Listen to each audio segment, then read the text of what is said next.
नमस्कार मैत्रिणींनो, 2.5 किलो कैऱ्या आहेत. ह्या छान मोठ्या कैऱ्या घेतल्या आहेत. स्वच्छ 3-4 वेळा पाण्याने धुवून घेतल्या आणि स्वच्छ कॉटनच्या कपड्याने पुसून घेतल्या आहे.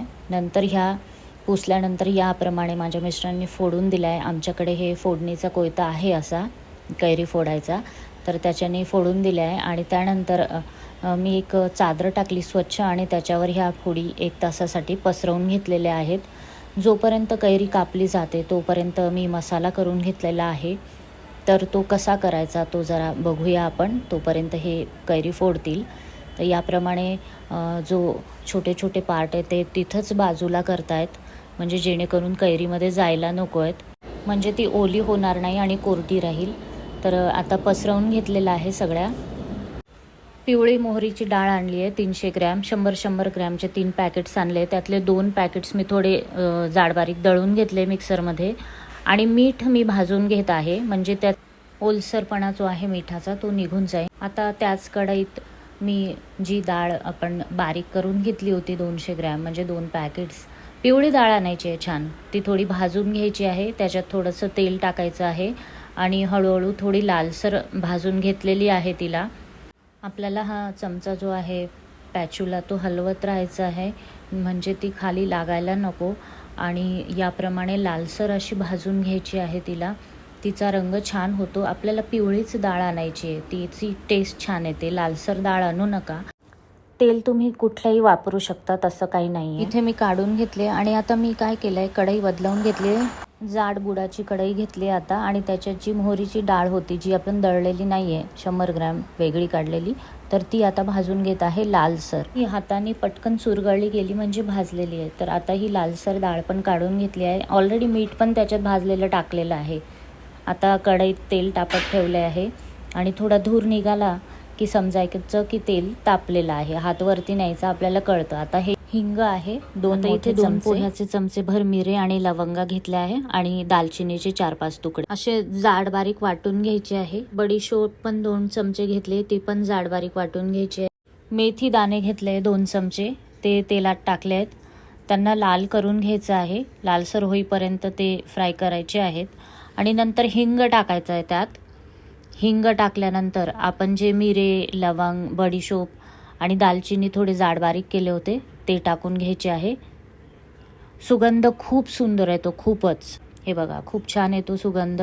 याप्रमाणे करून घ्यायचं आहे. मेथी दाणे अख्खेच ठेवायचे, बारीक करायचे नाही, नाहीतर कडू होईल.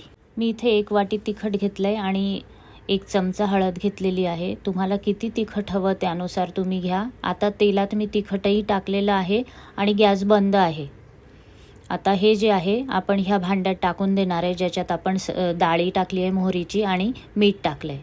तर हे यात पटकन टाकायचं आहे, म्हणजे तिखट जळायला नको आहे. याप्रमाणे हे छान कलर आलेला आहे, खूप सुंदर दिसतं आहे हे. आणि हे सगळं व्यवस्थित मिक्स करून घ्यायचं आहे. तेल अजून गरम आहे, त्याच्यामुळे आपण यात फोडी टाकणार नाही आहोत कैरीच्या. तर आपल्याला तेल पूर्ण गार करायचं आहे, संध्याकाळपर्यंत राहू द्यायचं आहे. आता यात मी विलायची पावडर टाकली आहे थोडी, त्याच्याने छान टेस्ट येते आणि सुगंधही येतो. तर हे आता छान मिक्स करून घेतलं आहे आणि राहू द्यायचं आहे, थंड करायचं आहे आता. आणि जी कढईत तेल घेतलं होतं त्याच्यातच 4-5 मिरच्या घेतलेल्या आहे, तेलात थोड्या त्या फ्राय करून घेतलेल्या आहे आणि त्या आपल्याला ह्या लोणच्याच्या मसाल्यामध्ये टाकून द्यायच्या आहे. त्याच्याने स्वाद छान येतो. तुम्हाला अजून हव्या असल्या तर अजून टाका. तर ह्या आता आपण टाकून देणार आहोत यात. आणि सुंदर कलर खूप आलेला आहे, छान. आता हा खार म्हणतात याला. तर मसाला जो आहे तो पूर्णपणे गार झालेला आहे आणि त्याच्यात ह्या कैरीच्या फोडी आता टाकत आहे. छान मिक्स करून घेत आहे.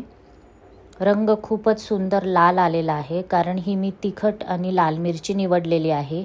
हे माझं तिखट जास्त तिखट आहे, म्हणून मी 1च वाटी मोठी टाकलेली आहे. आता तुम्हाला किती हवं आहे त्यानुसार तुम्ही टाकायचं आहे. तर आता ह्या सगळ्या फोडी मी मोठ्या कढईत मिक्स करून घेत आहे आणि खूप सुंदर रंग आला आहे. रात्रभर मी असंच ठेवणार आहे आणि त्याला झाकण ठेवून दिलेलं आहे. आता रात्रभर असं मिक्स करून ठेवून दिलेलं आहे. किती छान दिसतंय बघा. तुम्हीही करून बघा, तुम्हालाही नक्कीच आवडेल या पद्धतीने. तर आता हे पूर्ण कोट करून घेतलं आहे मसाला ह्या फोडींवर, आणि तेल जे आहे ते बरोबर आहे की नाही ते उद्या ठरवायचं आहे. कारण आता रात्रभर हे असंच झाकून ठेवायचं आहे, झाकलेलं आहे, आणि दुसऱ्या दिवशी बघायचं आहे त्याला. दुसऱ्या दिवशी बघत आहे आता थोडंसं तेल आलेलं आहे वरती, तर आपल्याला अजून थोडं तेल लागणार आहे.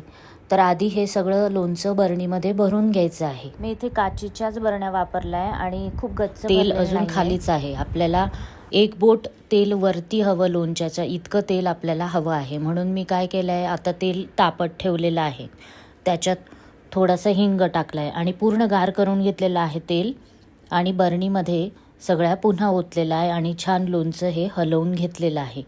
तर आपल्याला हे तेल असं लोणच्याच्या वरती आलं पाहिजे, म्हणजे ते सुरक्षित राहतं, चांगलं राहतं.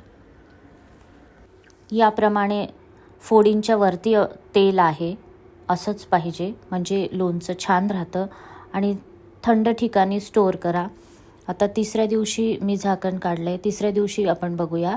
दुसऱ्या दिवशी तेल टाकलं आहे, तिसऱ्या दिवशी बघितलेलं आहे थोडं खाली गेलं आहे, म्हणजे तेल अजून दिसतं आहे. तर जेव्हा पण आपल्याला लोणचं यूज करायचं आहे, काढायचं आहे, तर ते रात्री नाही काढायचं किंवा त्याचं झाकण नाही उघडायचं. दिवसा उघडा आणि एक वापरण्यासाठी छोट्या बाऊलमध्ये बरणीमध्ये काढून घ्या, जसं मी काढत आहे आता. आणि रात्री मात्र मी झाकणं उघडत नाही. तर तुम्ही दिवसाच यूज करा, झाकण काढा. आणि त्याच्यावर जाळीचे झाकणसुद्धा तुम्ही ठेवू शकता, म्हणजे हवा ये जा करत राहील. किंवा कॉटनचा एखादी कपडा त्याच्या तोंडावर बांधून ठेवा बरणीच्या, तेही चांगलं असतं. माझी आई तशीच करायची. तर याप्रमाणे मी छोट्याशा एका भांड्यात रोज वापरायसाठी मी काढून ठेवत असते सकाळी. आणि रात्री मात्र मी लोणच्याला उघडत नाही. तर याप्रमाणे मी काढून घेतलेलं आहे हे रोज वापरण्यासाठी, असं थोडं थोडं. आणि नंतर परत बरणी झाकून द्यायची आहे. पण तेल जेव्हा त्यानंतर फोडी आपल्या खाली अशा दाबून घ्यायच्या आहे, म्हणजे तेल आपलं वरतीच राहायला हवं, म्हणजे फोडी खराब होणार नाही. तर यानुसार पुन्हा असं तेल वरती करून परत आपल्याला बरणी झाकून द्यायची आहे, झाकण ठेवून द्यायचं आहे. किंवा तुम्ही जाळीचं एखादी झाकण ठेवा, हवा येत जात राहील. तर हे रोज वापरणीचं पण मी काढून घेतलेलं आहे. तर माझी रेसिपी कशी वाटली तेही सांगा. हे या पद्धतीने हे छान टिकतं.